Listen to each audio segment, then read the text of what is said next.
What's up, everybody? Mocha here. I'm a realtor in Leesburg, Virginia. Welcome to More Space Real Estate. Here to give it to you real raw, always abiding by fair housing law. You've been here before. Give me one second, we'll get right into it. If it's your first time, welcome to the channel. We're glad you're here. I want to remind you, your phone is your friend. You got my phone number, my email address, you got my Facebook, you got my LinkedIn, you got my calendar, get a hold of me. I got your back if you are thinking of relocating, moving to Leesburg, moving to North Virginia, where you just want information about how to buy a house in Virginia. I got your back. Today we're talking about the 7 things you got to know before if you're thinking about buying a home during the holidays. And we're going to jump right into it. We're talking about number 1.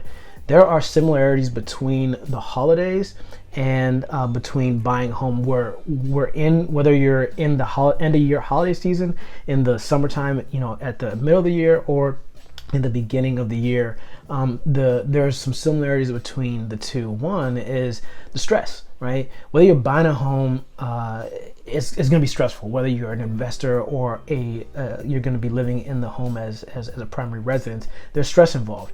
There's typically a 3-month process or longer of looking at homes at home, looking at homes in person, looking at homes virtually, scheduling tours, going to open houses, putting offers together. Then you got your contract period of getting your loan, or whether you're paying cash, finding the cash, right? Or getting the cash together. Whatever the process is, whatever part of the process you're in, there are going to be bumps along the way, but that's just that's how it goes, right? So you've got the stress there.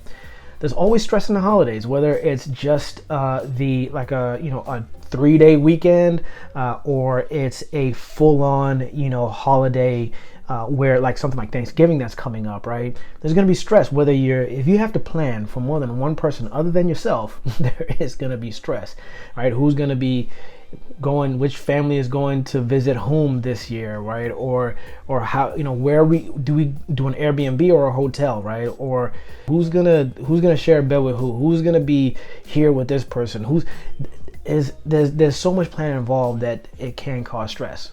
On the flip side of that, holidays and buying a home, these are events. These are times when we can create memories that last a lifetime.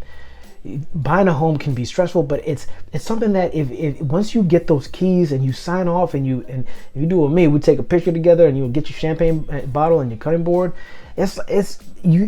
You feel proud of yourself, right? Whether in this year you had to go through a lot you had to be very patient, you had to persevere, you have to find ways to get through the obstacles that are in your way. And when you finally do it, you feel proud of yourself. It's something that in the future you can say to yourself, oh my gosh, remember I did this, we did this, right? Whatever it was for you or your family or your legacy, it's something that it becomes a kind of like a monument in your story. And the holidays, come on, I mean, it's self-explanatory, right? These are times where we make memories for our families, for ourselves. These are memories, the inside jokes or the stories you tell about, your cousins or your uncles or your parents or yourself, right? Like, it's pure joy, right? Even when I think about it, I get a smile on my face, right? So that's one of the similarities too, is not only the stress, but the joy and the satisfaction, right, that comes along with it. So that's the first thing, is that there are similarities between the holidays and buying a home. The second thing is that there are differences. Main one is that most people don't buy a home every year.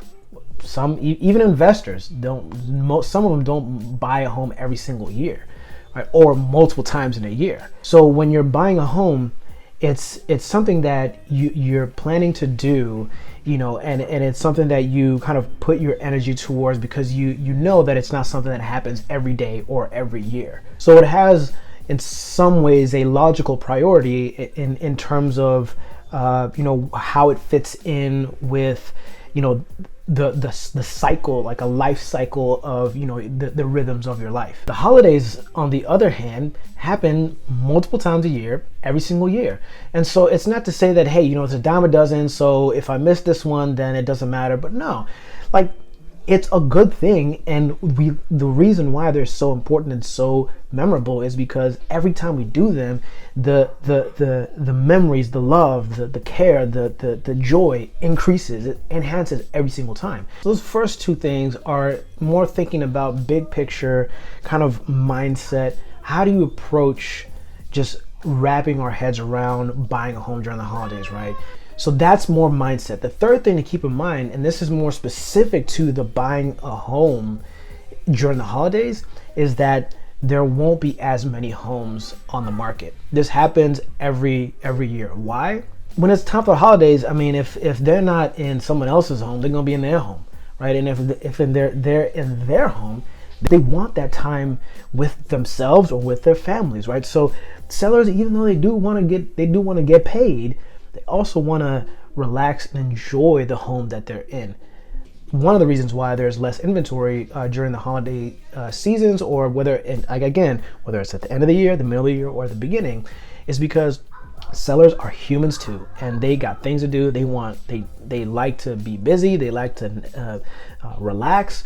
The fourth thing to keep in mind is that just like there won't be as many homes on the market, there also won't be as many buyers on the market.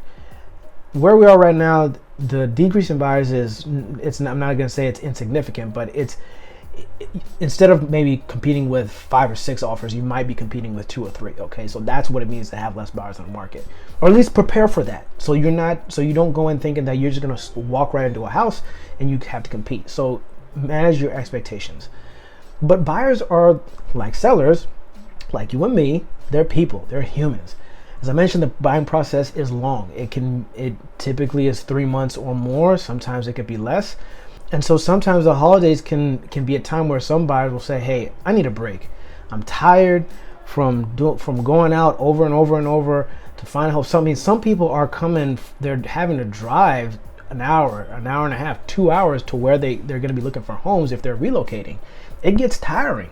So they want time to relax, recuperate, get their minds right again, and get back in the game.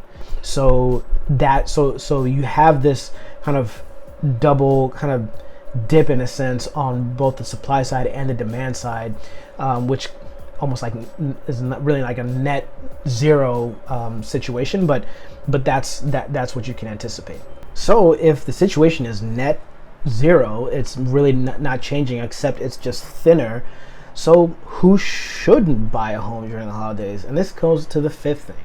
If this situation that I'm describing, you hear it and you say, you know what, I'd rather just wait a little bit. I'd rather let the holidays pass, take some time to myself, or just watch the market. And you think about, I'm not going to buy a home all the time, but even that itself is not enough motivation for you to get through the stress and just the process. Then that's the kind of person I would say that you should not buy a home during the holidays. The stress is if it's not worth it to you, don't derail your life for something that for you is not worth it, right? Because if you're stressed out, it's going to stress other people out, and you're going to be unhappy. Other people are going to be unhappy, and so if what's important for you is to have your life go in a certain direction, then this is not for you. But there are some people for whom it's a good idea to buy a home during the holidays, and who is that person? And that's the sixth thing.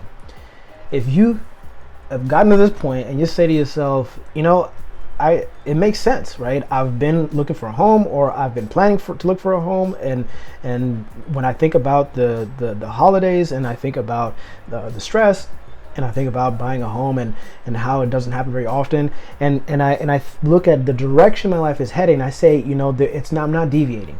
Whether it's me or maybe it's you and a partner or your family, and you say, it's not deviating. We're going on course.